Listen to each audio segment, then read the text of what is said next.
Hello students, welcome to my YouTube channel.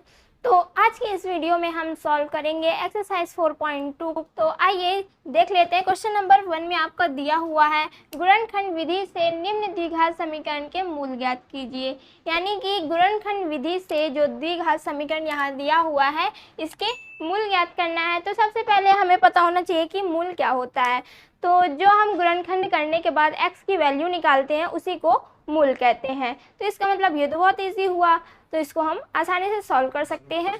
तो आइए बिना देर किए हुए इसे सॉल्व कर लेते हैं। तो यहाँ हमें इसका गुणनखंड करना है। गुणनखंड करना हमने आपको बताया था कि जो आगे की संख्या और लास्ट की संख्या होती है उसे क्या करते हैं, मल्टीप्लाई करते हैं। यानी कि यहाँ पास कुछ नहीं दिख रहा है, इसका मतलब क्या है, यहाँ 1 है और 1 को 10 से गुणा करेंगे तो क्या होगा, 10 आएगा। 10 का एलसीएम निकालेंगे, क्या आ जाएगा, 2 × 5 आएगा। अब हमें ऐसी संख्या लेना है कि मल्टीप्लाई करने पे 10 आए, मल्टीप्लाई करने पे 10 आए और प्लस या माइनस करने पर 3 आए। तो अगर हम 5 - 2 करेंगे तो क्या आएगा, 3 आएगा। तो यहाँ पास हम क्या कर सकते हैं, x² 5 और 2 का पेयर ले सकते हैं, माइनस ब्रैकेट में 5 - 2 x - 10 = 0। x² मल्टीप्लाई करेंगे 5x minus minus plus 2x -10 = 0। यहाँ हम कॉमन लेंगे, कॉमन लेना भी हमने बताया था। इन दोनों में से कॉमन लेंगे, फिर इन दोनों में से कॉमन लेंगे। इनमें से कॉमन क्या दिख रहा है, हमें x दिख रहा है। x हमने कॉमन ले लिया, क्या बचा यहाँ x और यहाँ क्या बचा 5, प्लस यहाँ से हम क्या कॉमन ले सकते हैं, 2 कॉमन ले सकते हैं, क्या बचा x और माइनस का 5 = 0। अब एक ब्रैकेट में x माइनस का 5 और एक ब्रैकेट में x + 2 = 0। अब जैसा कि हम लोग क्या करते हैं, एक बार इसको 0 के इक्वल में रखेंगे और एक बार x + 2 = 0। अब x माइनस का 5 इधर जाएगा तो क्या हो जाएगा, इक्वल के इधर प्लस का 5। एक x की वैल्यू ये निकल गई और x प्लस का 2 है तो प्लस का 2 इक्वल के उधर जाएगा तो क्या हो जाएगा, माइनस का 2। एक x की वैल्यू ये निकल गई। इसका मतलब ये दो हमारे इस द्विघात समीकरण का मूल आ गया है। तो यहाँ हम लिख सकते हैं, अतः दी गई द्विघात समीकरण, यहाँ ऐसे लिख सकते हैं, अतः दिए गए द्विघात समीकरण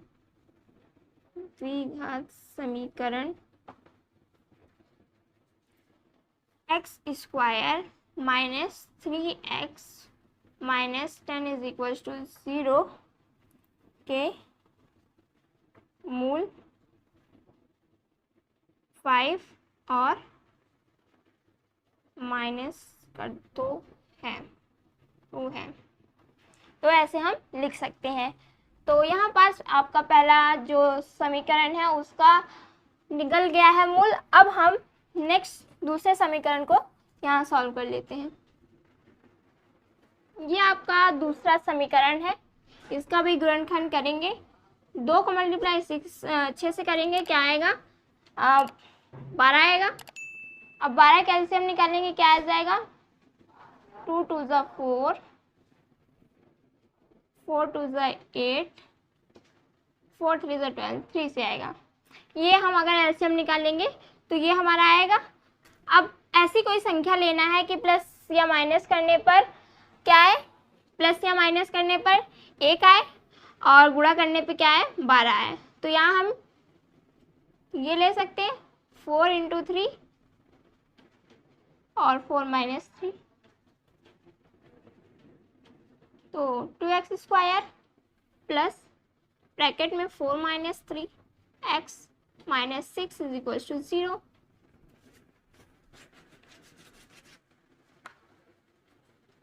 2x² प्लस मल्टीप्लाई करेंगे 4x plus minus 3x minus 6 is equal to 0। Common क्या ले सकते हैं हम? 2 कॉमन ले सकते हैं। क्या बचा? 2x कॉमन ले सकते हैं। क्या बचा यहाँ? x प्लस यहाँ क्या बचा? 2। यहाँ पास हम 3 कॉमन ले सकते हैं। क्या बचा? x माइनस माइनस प्लस 3 टू ज़ा 6 इज इक्वल टू 0। एक ब्रैकेट में x प्लस 2 और एक ब्रैकेट में 2x minus 3 is equal to 0। अब x plus 2 is equal to 0 यानी कि x is equal to minus का 2 और 2x minus 3 is equal to 0 और 2x is equal to minus का 3 उधर गया तो प्लस का 3 और x is equal to 3/2। Multiply में है तो भाग में चला जाएगा। तो यहाँ पास हम क्या लिख सकते हैं? अतः दिए गए समीकरण या द्विघात समीकरण 2x square plus x minus 6 is equal to 0 के मूल -2 और 3/2 है। तो यहाँ तक आप लोग नोट कर लीजिए। तो अगला समीकरण दिया हुआ है √2x square plus 7x plus 5√2 is equal to 0। तो इसका हमें गुणनखंड करना है। √2 इंटू 5√2 क्या आएगा? √2 इंटू 5√2। अब आपको पता होना चाहिए कि √2 इंटू √2 इज इक्वल टू होता है 2। √2 और √2 को मल्टीप्लाई करेंगे तो क्या आएगा? 2। अब जब √2 इंटू √2 हो गया 2 तो और बचा क्या? 5। तो 5 इंटू 2 कितना हुआ? 10। और 10 का जब एलसीएम निकालेंगे तो क्या आएगा? 5 इंटू 2 या 2 इंटू 5। अब 5 into 2 into is equal to क्या हो गया? 10 हो गया और 5 प्लस 2 7, ये बीच वाली। तो यहाँ हम क्या ले सकते हैं? 5 plus 2 √2x square plus 5 plus 2 bracket में x plus 5√2 is equal to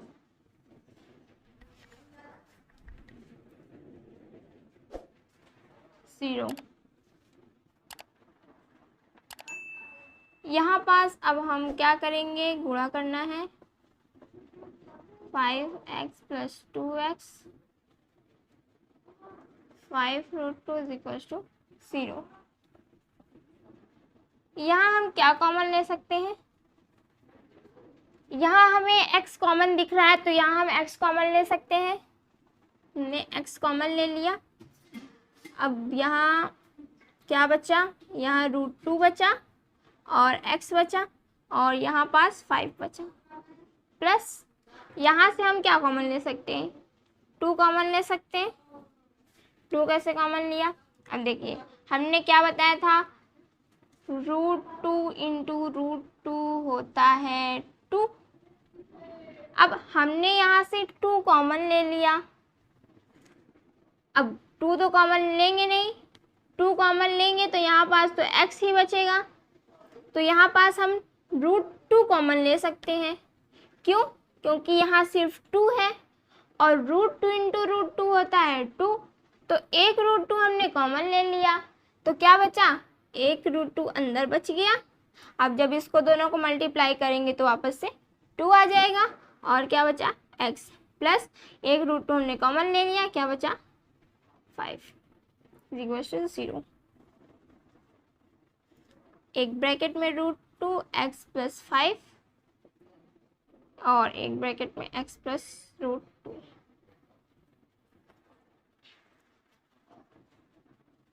√2x plus 5 is equal to 0। √2x is equal to minus का 5, x is equal to minus का 5/√2 और x plus root two is equal to 0, x is equal to root minus का root two. अब यहाँ आगे आप अपने से खुद से लिख लीजिएगा कि अतः दिए हुए द्विघात समीकरण के मूल ये और ये है। इसका गुणनखंड करेंगे तो इसका दोनों को मल्टीप्लाई करेंगे तो क्या आएगा, 100 आएगा। एलसीएम लेंगे तो क्या आएगा, एलसीएम ले लीजिए या डायरेक्ट कर लीजिए। देखिए 10 इंटू 10 करेंगे तो क्या आएगा, 100 आएगा। इंटू करने पे 100 आना चाहिए, प्लस या माइनस करने पे 20 आना चाहिए। तो 10 प्लस 10 करेंगे तो क्या आएगा, 20। तो यहाँ हम सीधे से ले सकते हैं 10 प्लस 10। तो यहाँ हम क्या लिख सकते हैं, 100 का square minus 10 plus 10 x plus 1 is equal to 0, 100 का square minus 10x plus minus minus 10x plus 1 is equal to 0। यहाँ हम कॉमन क्या ले सकते हैं, 10x बचा क्या, 10x माइनस का 1, माइनस का यहाँ हम क्या कॉमन ले सकते हैं, 1, क्या बचा 10x और प्लस माइनस माइनस का 1, एक ब्रैकेट में 10x माइनस का 1, एक ब्रैकेट में 10x माइनस का 1 is equal to 0। 10x minus का 1 is equal to 0, 10x is equal to 1, x is equal to 1/10। और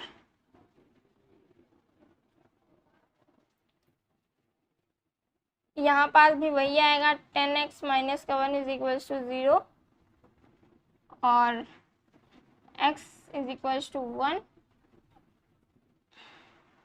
x इज इक्वल टू 1/10। तो इस द्विघात समीकरण का आपका मूल क्या हो गया, 1/10 और 1/10। तो आइए इसको भी सॉल्व कर लेते हैं, छूट गया था जो। क्वेश्चन देख लेते हैं सही है कि नहीं। हाँ, क्वेश्चन तो सही है। अब इसमें तो यहाँ पास बटे में दिया हुआ है, तो इसको कैसे सॉल्व करेंगे। तो इसको हम सॉल्व करने के तो दो तरीके हैं, लेकिन जो बच्चों को ज़्यादा समझ में आता है वो एलसीएम का तरीका होता है, और डायरेक्ट हम लोग जैसे इसको करते हैं वैसे भी कर सकते हैं, लेकिन वो कम समझ में आता है, इसलिए हम यहाँ पास आपको एलसीएम के थ्रू बताएंगे। तो सबसे पहले हम क्या कर लेंगे, इसका एलसीएम ले लेंगे। एलसीएम ले लेंगे तो क्या आएगा, 8 आएगा। एलसीएम लेंगे तो 8 आएगा, यहाँ 1 ले लेते हैं। अब क्या करते हैं, एलसीएम लेने के बाद नीचे वाली संख्या से भाग देते हैं। भाग देंगे कैसे देते हैं आप लोग को पता ही होगा। तो 8 आएगा, 8 बार में 8 आएगा। अब जो आता है यहाँ पास आपका भागफल आता है, ऊपर वाली संख्या से गुणा कर देते हैं। क्या आएगा यहाँ 16x स्क्वायर माइनस, इसी तरह यहाँ भी करेंगे तो क्या आएगा 8x, और इसी तरह यहाँ भी करेंगे तो आएगा 1 इज इक्वल टू 0। अब ये यहाँ पास भाग में है तो इधर क्या गुणे में चला जाएगा, मल्टीप्लाई में चला जाएगा। Minus 8x plus 1 is equal to 0 into 8 करेंगे तो 0 आ जाएगा।